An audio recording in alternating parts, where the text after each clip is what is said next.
Team Pilipinas makikisagupa ho kontra host Indonesia ngayong gabi. Para po yan sa kampyonato ng 8 Siaba Men's Championship. Muli pong makakaharap ng Nationals ang Garuda Bandung Team ng Indonesia. Ganap na alas 8 ng gabi sa Angka Sapura Basketball Hall sa Medan. Una pong tinalo ng mga Pinoy dribblers ang host country 103-64 sa eliminations noon pong isang araw.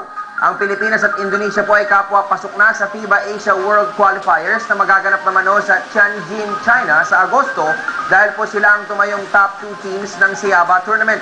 Kagabi po ay muling nagpakita ng basketball supremacy ang mga Pinoy sa pag-angkin ng kanilang ikatlong sunod na panalo kontra Singapore 117-69.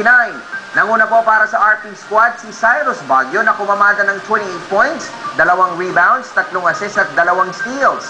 Nauna po rito, pinayukod po ng RP5 ang Malaysia noon naman pong Sabado, 100-73.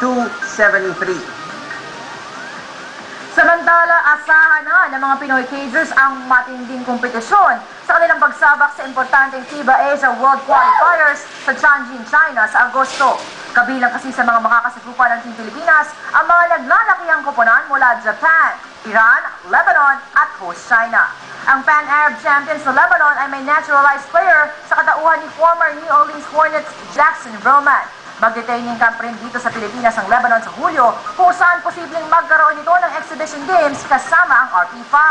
Sa panig naman ng Iran, palalaksin sila ni Memphis Grizzlies stalwart Hamed Haddadi at magsasagawa naman ng training camp sa Germany.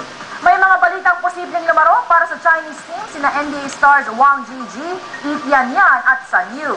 Ang mga Pinoy naman ay kinakailangang magpagaling sa mga injuries upang maging at par sa mga FIBA Asia contenders. At kung may nakikita mang silver lining sa kinakarap na hangon ng RP5, ito ay pangyayaring kung nagawang makipagsabaya ng kanilang younger at less experienced counterpart na Smart Gilas Pilipinas squad sa Lebanon at Iran sa FIBA Asia Champions Cup noong isang buwan.